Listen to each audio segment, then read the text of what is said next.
Yeah, so be sure to always, if ever explaining this stuff, always, if you think of, you got this equation, this is what's going on in the blood, this is going or leaving, coming or going. So it's this coming or going drives this whole thing, whatever direction it's going to drive. Okay, so The medulla of the bladder is sensing acidity. There is not sensing CO2. no, That's awesome. right. I know, that's why you can't, the book kind of leaves you a Yeah. little. No, it's acidity. He's doing that. Yeah. All right. All right. So we have. So this whole chapter is about, and I think it's. So we're going to get back to this idea of osmoregulation, where you talk about thermoregulation. Now in this chapter we talk about osmoregulation. And that is, and osmoregulation, you've been thinking about osmoregulation all quarter long, whether you realize it or not. You've been thinking about the process of osmosis. And so osmosis, this chapter really makes you think hard about osmosis. And especially, you think that just because you're in water, you should be okay as an organism getting plenty of water. Like you're swimming around in the ocean, there should be no problem getting water, but there's a huge problem in getting water, and we'll talk about why. And so this chapter deals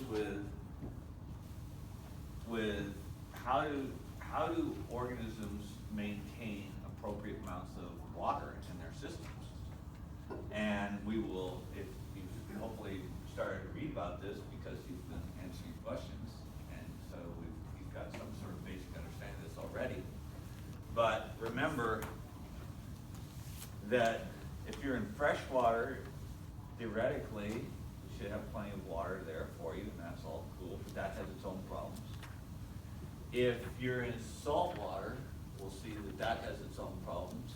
And if you're on land, that has its own problems because you're losing water.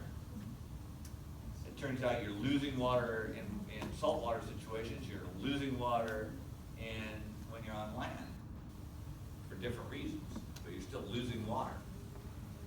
And as we'll find out, and as you found out, so I'll say as you know, in freshwater, you've got completely opposite. In freshwater, you've got this problem of too much water coming in all the time.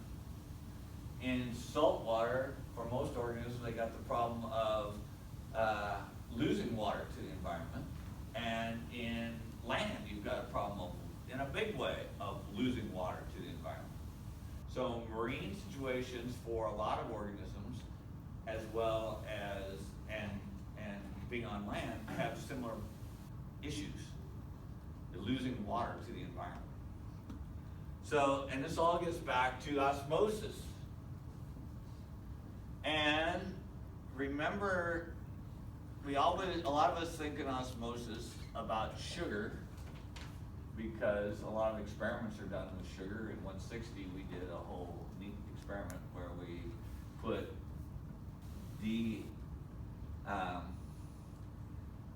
de-shelled eggs, we put them in different sugar solutions and watch the eggs either expand or contract, or expand, they're taking up water, or they lose water. And it's a pretty cool experiment. You get sugar everywhere. And the lab technicians hate it because they have to make huge amounts of sugar solutions. So they're constantly, it's fun going in there a week before these experiments start, because it's hard to get sugar in to get 40% concentration of sugar, because it's just naturally not going to dissolve that much, and they have to heat it and do all kinds of things to get it there. But it's pretty cool, because then the students get these de-shelled eggs and they put them in different solutions on over a 2-hour period, depending on, so the eggs have a certain concentration of dissolved substance in them. And so they put them in from anywhere from 0 to 40. And the concentration of the stuff that's in there is usually around 20 something. And so those eggs that are in solutions less concentrated than 20 something gain water. Those that are in concentrations of 20 something up to 40 lose. And so it's a really neat sort of visual example. Plus you're playing with these delicate eggs, and they invariably over the week they're going up and down because we put them back into this tub of say 20 something, and so they've gone from 40 where they've lost back to 20 something where they hang out, and then sometimes they're expanding. So by the end of the week, some students are carrying around and kaboom, the membrane explodes, and or it just falls apart and the eggs goes everywhere. So, but the point, you guys might not, depending on your experiences with osmosis, you've got to realize that it doesn't matter what dissolved substances is, it's just any dissolved substance. So we say albumin is a dissolved substance. A lot of times in blood plasma, the amount of albumin causes a certain concentration of stuff dissolved in water. We were looking at potassium, and we were looking at sugar, and so it's really the combination of all dissolved substances. And there's a neat measurement or quantity that looks not just at molarity, which is the amount of dissolved substance of a particular kind, like the molar, X-molar solution of sucrose, or Y molar solution of potassium or sodium or chloride. What matters to the organism is what's the sum total of all those. What's the sum total of all the molarity of all the material? And that's what osmolarity is. So, osmolarity is the measure of solute concentration, and we generally measure in milliosmoles. So that's really the measurement of interest, is what's the sum total of dissolved substances in terms of osmolarity, or in terms of molarity, really. Only this is everything. So all the dissolved substances, so that's osmolarity, and the measurement of interest is usually in milliosmoles.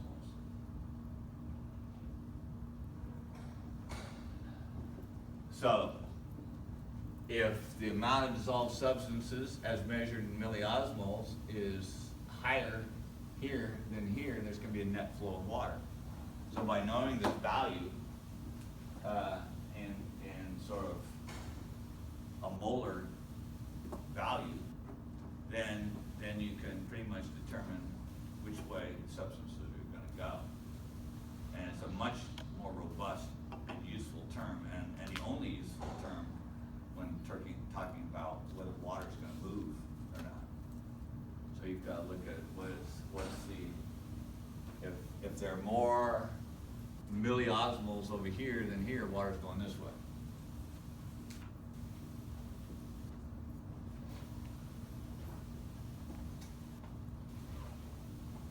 So if it's got more dissolved, so if one substance has more dissolved than the other, it's hyper osmotic, and this way it's hypoosmotic, or it's isoosmotic.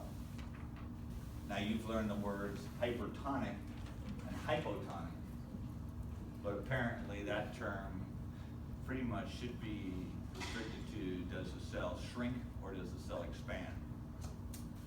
Why, I have no idea. This is a better term. I think the two terms have come somewhat independently into use, and certainly in the nursing world and everything like that, hypertonic and hypotonic is very common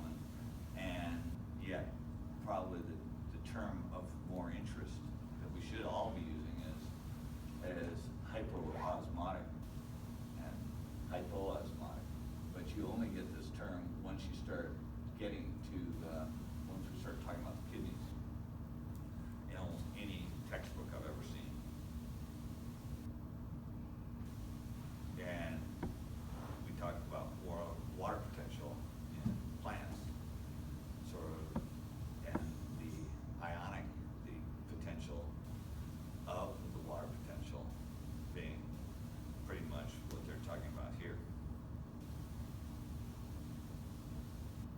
So, we will see that by knowing the milliosmoles, we can tell whether, so a couple of values that are really important from a milliosmol point of view, that really tell the story. So, fresh water is not completely free of ions, but it's really low. So it's somewhere, let's say 15 to 40 milliosmoles.